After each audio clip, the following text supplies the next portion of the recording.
Hello Wrexham, or Telford Takeover as it is today. This is Wales Comic Con. This is our first panel of the weekend, our first panel of the day. This is, for me, it's a very cool one. It's a cartoon series I grew up loving.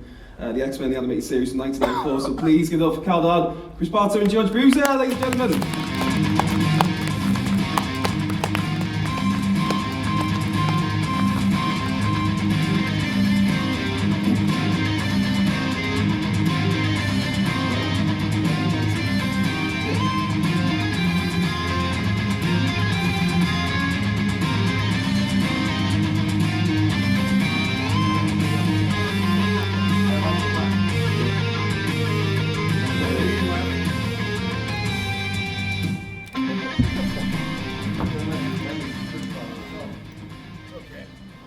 Yeah, plenty of room, gets to stretch his legs out on that one. So leave it to Gambit.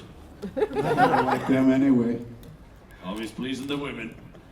So I guess Got an extra seat. there's room there.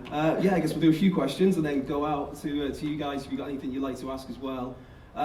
So I guess from me, as a fan of these characters and this series particularly, how is it for you guys to know that the voice that people read, or hear when they read comics these days is more than likely or not is you guys?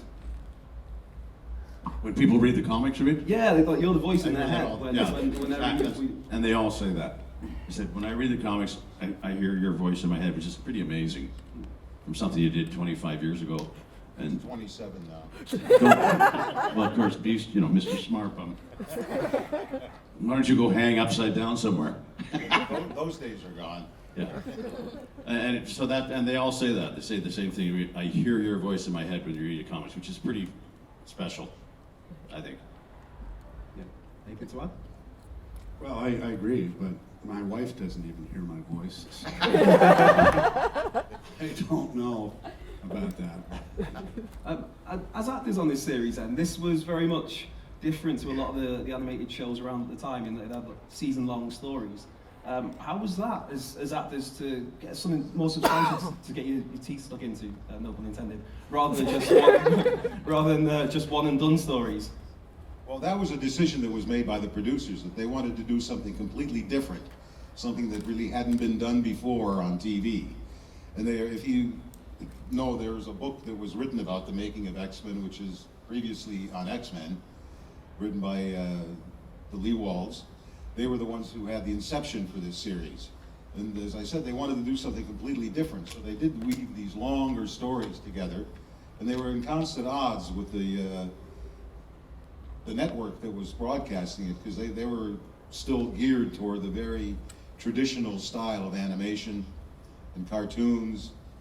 So this was more or less a vanguard in the animation world. We didn't know that it was a cartoon series when we auditioned for it. At least I didn't. It was just called Project X. But how silly could it be? Project X-Men. Well, but I didn't know. If they would have called it anything else. I didn't know who Gambit was. I didn't know anything about it. I really didn't. It was all new to me. And then when I was cast, I ended up in a room. The very first season that we did it, we all recorded together in one room. So these people were all new to me, and some were people I admired and had seen in things, and some I'd worked with. And, these guys were kind of impressive to me, like I was in the same room. But the reason we switched from that was that there was spillage. So we needed to record individually. But I was very intimidated. I was very insecure about the voice.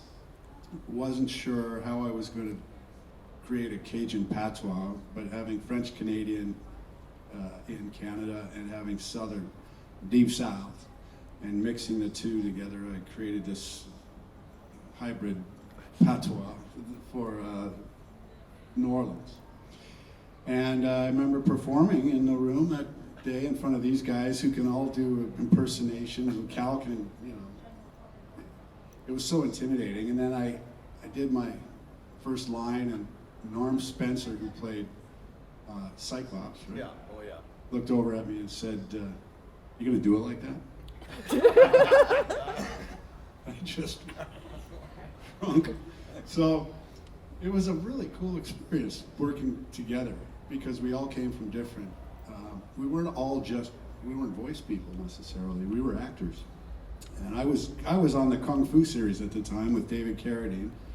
I was Grasshopper in the Legend Continues, and I was working 12, 14-hour days fighting and dealing with David, and coming in on my lunch to do stuff with these guys. So it was a real honor for me. I had no idea the impact this show would have. And this is my second con only. And I'm glad to be here. It's really, really cool. There's a lot of people with unsigned stuff. Don't have Gambit's signature anyway, so it's cool. None of us knew who the characters were or the X-Men. I did. George is the only X-Men. I knew. I was there when the first X-Men Of course you came did. out. I was a fan even before. Yeah, well, we didn't know, George. We had no idea. We had no idea. I said, the X-Men, who are they? And what horse did they ride in on? And Wolverine, who's he? And so they showed me a picture. And I read for the thing, and I knew immediately when I saw this guy who he was. And read one line, and they just said, that's good. Then they started feeding me different lines for about, 25 minutes or something. And then they said, okay, you can go now. And I went. And they phoned me the next day and said, you're the boy. I read the sides and I went, holy mackerel, this is the X-Men. And I was so excited to even have an audition for something that was this big from my youth that I was ecstatic. And when I finally got the call that I'd gotten Beast, I was over the moon. And this, to me, that was one of the biggest things that could have happened in my career. I got called in for the very first movie. Bryan Singer was directing, and they wanted me to audition. I went, great, I'm gonna get to play Gambit in the movies. And it was for Cyclops. And I thought, I don't want to be Cyclops. I don't want to wear that. I want to be Gambit in the movies. I'm Gambit. Well, Gambit's never been in the movies. So I'm the only Gambit. I guess that's the way I look at it. But I was so disappointed. So I didn't try very hard. I remember Bryan Singer came in with his little camera and kind of filmed me and disappeared. He was a creepy guy. Kind of filmed and then he walked out. And poor, my agent said, they're interested in a different guy for the role. And I just thought, oh, phew, I'll hang out. I'll wait for Gambit. He's never been in the movies. So. And now I have to play an old Gambit. He just throws cards like this. He uses them to heat his porridge. Anyway. After the 27 years then, as you said earlier, why do you think this show's still revered so fondly? Why is it so special to so many people so many years later? People see this as the definitive X-Men to a lot of people. Well, why do you think? I think it's just because, I'm not going to be asked questions, but I don't want to go on too long, but I think it's just because it gives each character so much time to breathe, the stories tell their time, there's a very distinctive start and end point to the stories rather than just throwaway stuff. Everyone feels like an outsider. Yeah, and in that as this well, world. it's relatable. And everyone feels like an X-Men. They know they have superpowers, but nobody's paying attention to them. But it's about the fundamentals.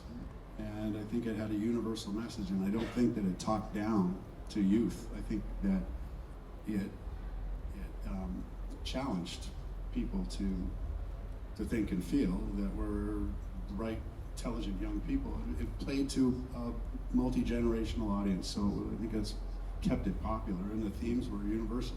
And that's one of the things that Eric said.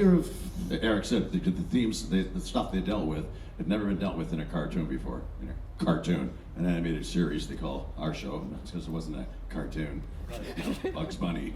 And everyone could identify with each one of our characters. And even for male, female, whatever, because there was Rogue, of course, who's dynamic, and Storm and Jean, and they were fantastic. Everyone could identify with a character, and go to school and try and do that voice running around the schoolyard. Yeah, you did, didn't you? Oh, you did. I wish. Yeah, you wandered around talking like this. We were really. Lenora was supposed to be here, who played Rogue, and that was Gambit's love interest too. And but Lenore couldn't make it because she's just won the election back home in Canada and is the member of Parliament for the East Coast. Nova Scotia. Nova Scotia. She's awesome. She's such a brilliant woman. She's a politician now. So she wasn't expecting to win, I guess, because she was going to be here. And she'll do anything you want, sugar. You don't sound the same. Is there anybody out there that's got a question that you'd like to ask? If you want to pop your hands up. Oh, yep, chap at the back there with the glasses. Have you seen all the Hi. Is that Peter? It is, yeah. It's Peter. Have you seen all the movies, and if so, what do you think of them all? I think that's for you, George. Yeah, I have seen the movies. I was in the first one, and I thought they were great. I enjoyed them all just as much as I did the animated series, and I thought Bryan Singer was a little creepy myself. And he actually directed that scene that I did in the fight arena via megaphone. He was up in the bleachers, and all of a sudden you'd hear like the voice of God. I mean, Can you move a little bit over to your left there?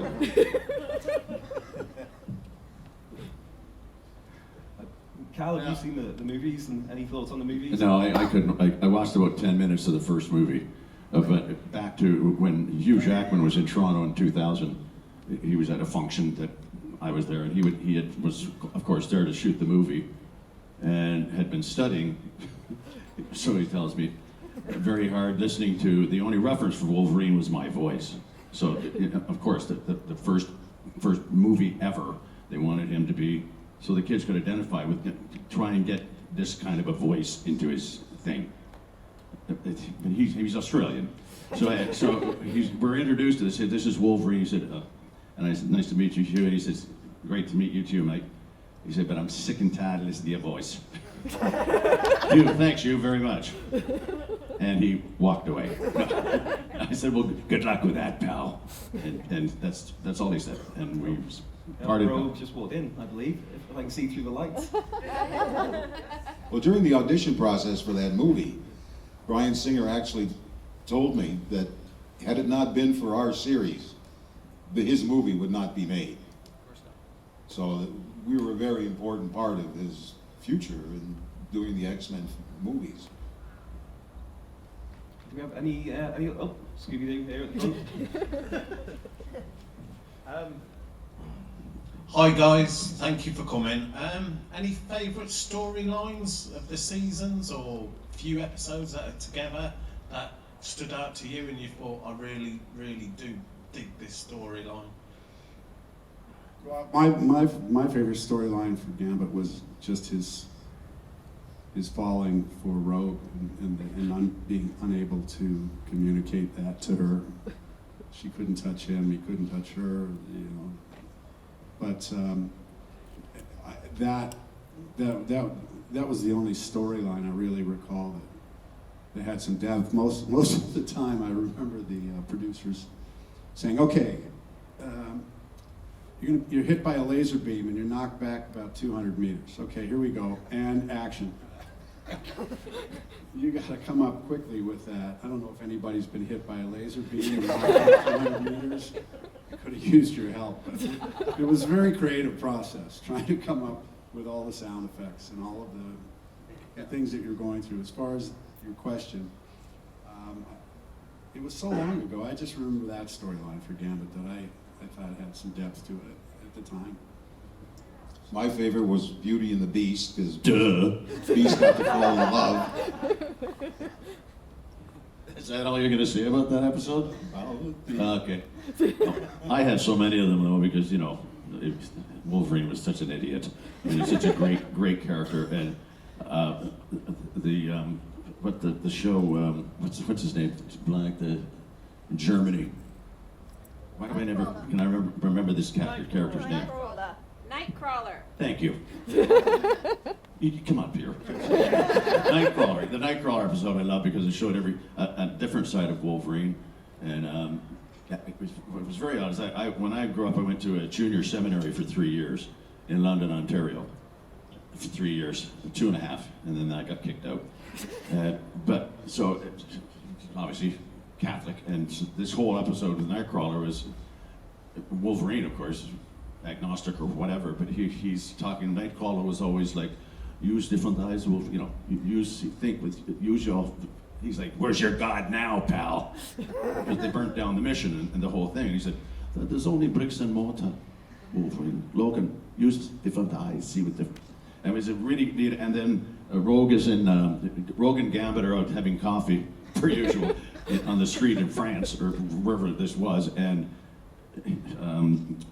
Rogue gets up and leaves and walks into the church that Wolverine's in at the front, and he's Nightcrawler giving him some. I picked out some things for you to look and might help you, and so he's on his knees praying at the altar, reading what Nightcrawler gave him, and it was hard to do that, saying because like he's never been like that. Wolverine, he's like usually screaming and or pissed off at somebody, but this was like he was just finding peace in his soul. He was so unpeaceful in his soul, and so the camera moves and goes to the back of the church where Rogue is standing, and it just closes in on her face, and there's a teardrop coming down her eye, and it fades to black. And I really liked that episode. It's the one that I liked. There are many, like I said, but that was one of my favorites. That's why I remembered his name so well. Is there any other questions? Yeah, just the second, third row. Hi there. As you were all doing it as voice actors, was there anything in particular you had to do to get into character or to get the energy level up? Well, there is as a rule. But I think that's a technique for me to developed. It was so new to me at the time doing that voice and the whole process of it that I was sort of developing a technique. I was a stage actor, a singer, and doing television, and so this was a new world. So, and as I mentioned before, I kind of did this hybrid of Louisiana Southern drawl and a French Canadian twist. And then I went in with massive insecurity at all times, thinking, this is not going to fly, they're going to fire me. And basically did the job and hung in there for 5 years. How about you boys? Did you? I think was whiskey involved? Was whiskey involved with me? Yeah. But your voice is like your voice. I mean, yeah. I didn't really do very much except read the lines and try to get into the character. I mean, I'm not a real method guy or anything like that. I believe that the words you read are the ones that give you the emotions to play. And much like Chris was coming from his set on Kung Fu, I was doing a series called Maniac Mansion at the time, where I played a 4-year-old mutant whose father was a mad scientist, and he had a chamber down in the basement, and I had wandered into it, and my uncle came running in after me, and the chamber door closed, energized, turned me into a giant 4-year-old kid, and my uncle into a fly. And it was a comedy series. It was actually produced by George Lucas. And I would dress, the studio where we recorded X-Men was right around the corner from the studio where I was shooting Maniac Mansion. So I would still be in wardrobe dressed as a 4-year-old kid. With diapers on. Picture this. I didn't wear diapers. You told me you had diapers on. I wear diapers now. So, and I rode a motorcycle, so I'd hop on my motorcycle and dress like a 4-year-old kid and ride her through the city to the studio and record X-Men, then go back and finish shooting Maniac Mansion. Well, those are the good old days. Yeah. When we worked. And my guy I knew who he was immediately, but everyone, I mean, I don't know who wants to be the tough guy. And this is like, so I just knew who this guy was. Because I grew up in a small town, and there were 2 or 3 Wolverines that I fought with or hung out with, and whatever. And I knew who he was, and he got the best lines that, thanks to Eric and his wife, Eric Lewald. like, and there are many of them, but one of my favorites again is like, I know what you're thinking, punk. Question is, can I get Wolverine before he turns me into shish kebab with those claws? Well, bub, seeing as how these claws are adamantium, the strongest metal known, and can slice through vanadium steel like a hot knife through butter, buddy, you gotta ask yourself, do I feel lucky? And who doesn't want to read those kind of lines? Like, somebody wake me up, I gotta be dreaming from this nightmare. He said, who do those Russian spies think they're dealing with? Winnie the Pooh? And then he says the ridiculous lines of one of his first episode that we did. They were at the mansion and they're looking for the girl, the little one, Jubilee. And they're all looking, and Wolverine jumps down from this tree. And they said, so did you see him? No, I lost his scent. It went cold outside the door. And then he just said this, and as if anyone cares, he just said, got bit by a dog too. What? And he threw that in. And I said, this guy's very cool and swift. I think we might have time for one, maybe two more questions. If you want to pop any hands up. Oh, right here. Yeah, on the ball. Hi, do you guys have your voices recognised from day to day? And if not, do you occasionally put the voice on just to play with people? You know, that's a kind of an interesting question that is outside of the X-Men, because I've done a lot of television, and so for the past 13 years I've been doing a series called Heartland in Canada. It's the longest running Canadian series of all time. So, meanwhile, a lot of commercials in between, and for years I was the voice of Lotto 649, which is a Canadian lottery. So you'd hear my voice constantly about this week's jackpot is, or what would you do if you won, these types of taglines. And it's strange because I think if you're like a Tom Cruise type, people can spot you from 200 meters away and say, he's over there. But the rest of us, journeymen, they're on television or in movies. Like, I just met Mark Addy from Game of Thrones in the hotel this morning. I was like, I know that guy. He said, are you here for the con? Yeah, what's your name? I said, so what are you here for? He said, Game of Thrones. And I thought, yeah, but I said, you've been other stuff. And that sort of happens to you. So, long-winded answer to your question, but I tend to get recognized more for my voice. If I'm in a room or somewhere, talking in a mall or whatever, and people kind of look at me, but I can go unnoticed facially. So it's really an interesting thing. I of course, wouldn't get recognized for Gambit's voice because the Cajun Pat, he talks about that all the time, and really low. There's always more gators in the bayou, chef. Where I come from, we always kiss the bride.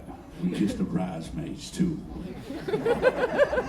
Cajun. So I don't talk like that normally through the street. Thank you very much. You do it all the time, don't you? Just in my wife's I'm gonna ask Karen. Doesn't work. Do we have one last question? Anybody make a good one? If it's the last one? Any hands? Oh, Scooby-Doo's back again.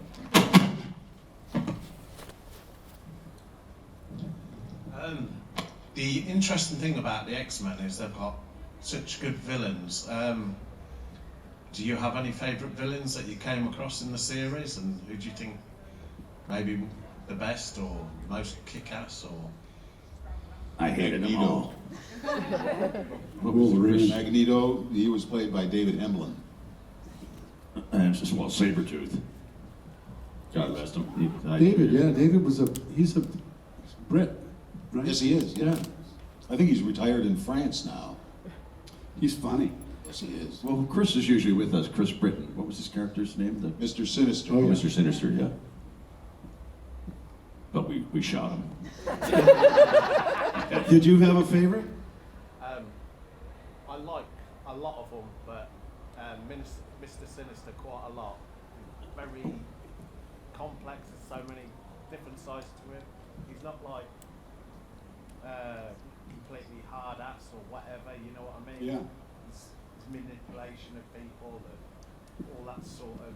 Oh, it's too bad he's not here because Yeah. he's a really great guy. He lives in Vancouver, you know, and yeah, he's complex too. Bright guy. Right guy for the right role. Right, that has brought our talk, our first talk of the day to an end. It's been fun, it's been great. Ladies and gentlemen, make a big noise here. George, Carl, Chris. Thank you, folks. Thank you.